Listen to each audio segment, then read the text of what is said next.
Hey everybody, welcome back to the channel. Today we got our Lilithmon playmat along with a bunch of Devmon and Demi-Devmon helping us out. And that's because today I figured we would do, again, something a little different. I was looking through my vast collection of Digimon cards and I thought about the alternate arts. And I was thinking, I'm going to do a video on my favorite alternate art Digimon cards. Because I figure, why not? Let's take a look. I have plenty. I've picked up some in the packs that you guys have seen me open, and I've picked up others by going to stores and buying them. Just this past week, I went to stores and I found a couple there for very cheap. It's one of the great things about this game is that the cards, they don't go for silly expensive. There are a couple that do, but most of them don't get anywhere near the price that Yu-Gi-Oh! Or Magic the Gathering cards get when they're those like really crazy high prices. In this game, most often, after a couple sets, they drop in price and they get very accessible to buy. Like there are some alternate arts that I've seen that go for like $1.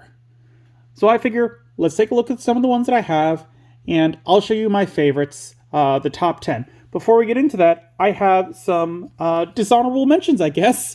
Because as I said, I was going through my entire collection. I have 3 dishonorable mentions, technically. The first being these. And they are promo cards, which I tried to stay away from. I will try to stay with cards that were in sets. So I was like, maybe I can bend the rules for these. And then I remembered, these aren't alternate arts. These are just their arts. But they look so pretty that I love them. And I thought for about 10-15 minutes as I was going through these, I'm like, yeah, these are definitely going to get a spot. Like, at least a mention as an honorable alternate art. Before realizing, no, these aren't alternate arts. These are just the regular art of the cards. But they are just so pretty, so clean. They have like a motif going over each one of them that I very much enjoy. So even though it is a dishonorable mention because they're not alternate arts, I still feel that they are very nice and something worth kind of showing off. The second dishonorable mention that I have is for Dark Knightmon X Antibody. This is his regular card, and that is his alternate art. And honestly, I like this one a lot better. It looks a lot more menacing, showing off the teeth in his chest, which reminds me of Bishamon from Darkstalkers, or more recently, the Gurren Lagann mech. I really like that look. I think you lose that in this one, and this just kind of looks like a normal action pose. If you didn't know he had the teeth in his chest, there'd be no way for you to see that. And I think that just adds more to his character. And as such, I don't like that they block it off with this lance. And then the third dishonorable mention is, here's the Rosemon burst mode from BT13. Here is the alternate art from BT13, which isn't bad, but the one that is bad is the second alternate art for it, because this one's rarer. Alternate arts already have, you can only get roughly 2 in a box. So in this set, there were 24 alternate arts. So to get a chance at every single one of them, you would need to buy 12 boxes. And that's if the ratios were the same. Like if you had equal chances of getting both these, you do not. This one is much rarer, and as such, costs a lot more. Like, these two do the exact same thing. And I think this one, as of shooting, hovers around, like, $15. This one is hovering around, like, $100. Like, just for the green background. I don't like that. Again, I like accessibility. I like people to be able to purchase the cards that they like. And I understand that it should have a little more of a price tag. Not that much. Also, just another side tangent, this is one of my least favorite sleeves of all time. because we pulled this, I put it in a sleeve, I put it in my least favorite sleeve because this is not a good card for me. It is a side sleeve. I do not like these because I don't use them very often. I don't see them very often in the wild. So as such, I constantly forget about side sleeves. And if I buy a card and it's in a sleeve, I will try for a while to pull it from the top, only to realize that it's a side sleeve. So yeah, that's another little side thing that I don't like.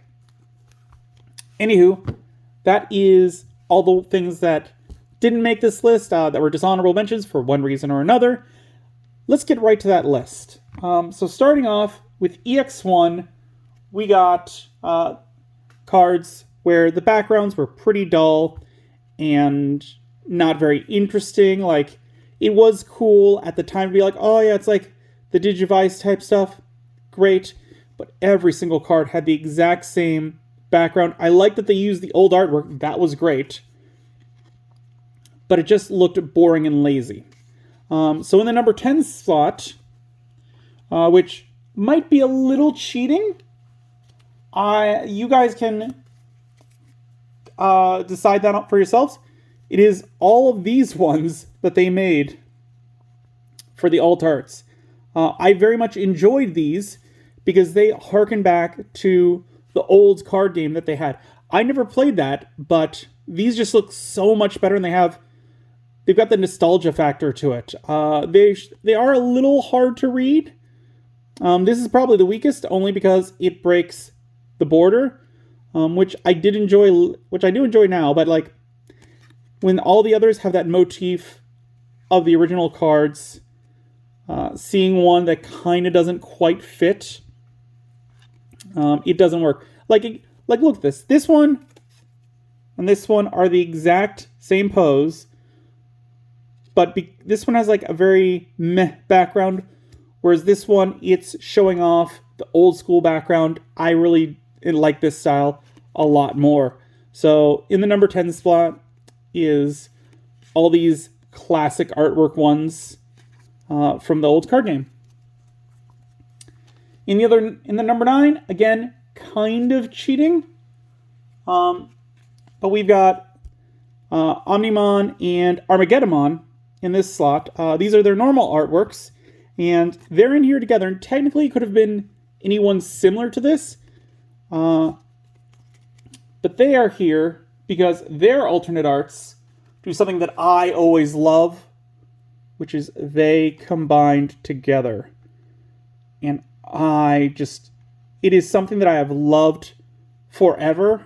I used to collect comic book cards when I was very young, and there was a set where it was Namor, Human Torch, and Captain America, and they were not sequential in any ways.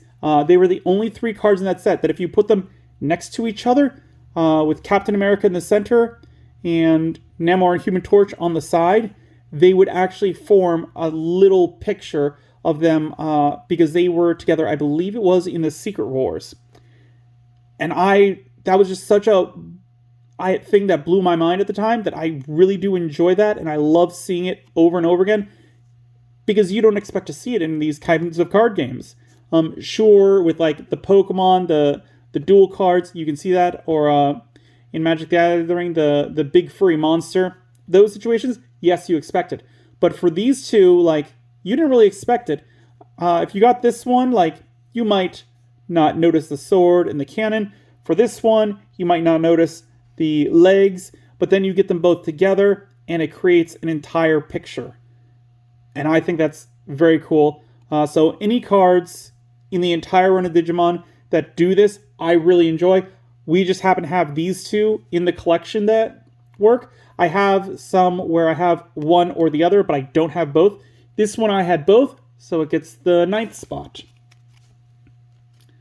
For the 8th spot, this one, because I like the alternate art, but I like both versions of it, so one really doesn't overshadow the other, is the Gomamon from BT14. Like, I like this kind of action shot with the marching fishes. His alternate art is also very pretty, highly detailed, almost above anime level kind of art. I love the borderless, really clean, really nice. I definitely enjoy it. And I didn't state it before, but I was trying to stick to just the regular alternate arts. I wasn't going to pull out ones that came out later. I wanted ones that you could get in packs. So if you don't see one of them that you like on this, and you were like, I really like that one, that might be the reason. But yeah, this one, it was like, I could give or take, unlike the X antibody one, this one, like, both of them are good. I like both of them. So it gets the number 9 slot for me. In the number 8 slot, we have Lamortmon from BT10. This one, it looks very menacing. Kind of flat, though. Whereas his alternate art, like, he is coming at you. He looks so much more menacing. And it's, like, a really dynamic action pose coming at the camera. It is just... It's so different. Like, it also kind of looks like this one is, like, just a couple seconds before this one, where he's coming down and slashing at you. And it's just the difference in perspective, whereas, like, again, like, not even, like, 6 seconds of difference. And you go from this to that, and it just looks so much better, in my opinion. So, yeah, I like this one a lot more. Let's see. In our 6th position, we have Digimon from EX3. Again, I was trying to go through all the sets. I didn't want to pull some just from the BT sets. I wanted to include some from the EX sets. And I like my guys on the darkness side, like the evil ones. They're pretty cool. And this one's nice. But again, it doesn't show like the full malice. Whereas his alternate art is just such a terrifying kind of view. And you've even got Chaos Gallantmon in the background, which I like. I like when they show off other Digimon in the pictures. So this one, it just pulled out a little ahead of Lamortmon. Definitely enjoyed it. Now, if I'm counting correctly, we are in the top 5. And we've got Betamon from BT7. Again, it's a very flat illustration. Like, he's just a bump in the log kind of look. Like, nothing's going on in his brain. Nothing creative about it. Whereas when you get to his alternate art, like, he is doing an attack. He's got Koromon, which, again, I like it when there's secondary Digimon in the pictures. You've got all this action surge energy just surrounding him. The interesting angles. You even got tiny Botomons, like, around, which you don't notice if you're not looking for them. I really like this one's artwork a lot more than the regular artwork. So again, this one, I like it a lot more than the normal version. Now in the 4 slot, we've got the first one that is an uncommon, and this one's Jerry. I wanted to choose a tamer, because there's some good alternate art tamers, and there are some really bad alternate art tamers. Like, a bunch of the box toppers I don't like, because they are just close-ups of the tamer, whereas, like, this would be the normal, and then, like, that would be the box topper. There wouldn't be any difference to it. I don't like that.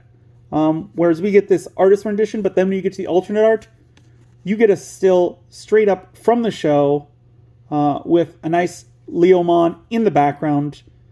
Like, it is just the difference between night and day. And her expressions are great too, like, very jolly, and this one means some business. But the fact that it looks like it's straight out of the show, which it very well just could be like they took the still and just plopped it on there, added some art stuff where, like, the scratching over the Digivice, it's an old term with the animation where they would actually, like, scratch it. I'm sure they didn't do that here with the animation cell. but it's just night and day. I'm not always a fan of them doing that with ones below rare, simply because getting in the box, I'm not a huge fan of. That said, like, I had to include at least one of those. But yeah, there you go. That is our number 4. Going into the top 3, we have Marsmon here. I don't like this one particularly because he just kind of looks like he's standing there. He doesn't look like he's conveying any emotion. He's not, like, he's on fire. He doesn't have a look that says anything. Like, he could be looking at an enemy or he could be looking at a friend. I can't decide anything which going on behind his face. Like, there's no emotion. It's not a great pose. You get into the alternate art, however, and now you've got, like, him in a battle stance. He's got a very determined look on his face. Again, it is just night and day between the two. And I think this one really does the character so well, as opposed to his normal one, where it's just kind of like, he's checked out. Like, it is 6 p.m. on his 9 to 5 shift, and he is just like, no, I'm stuck here, but sure, I'll stand.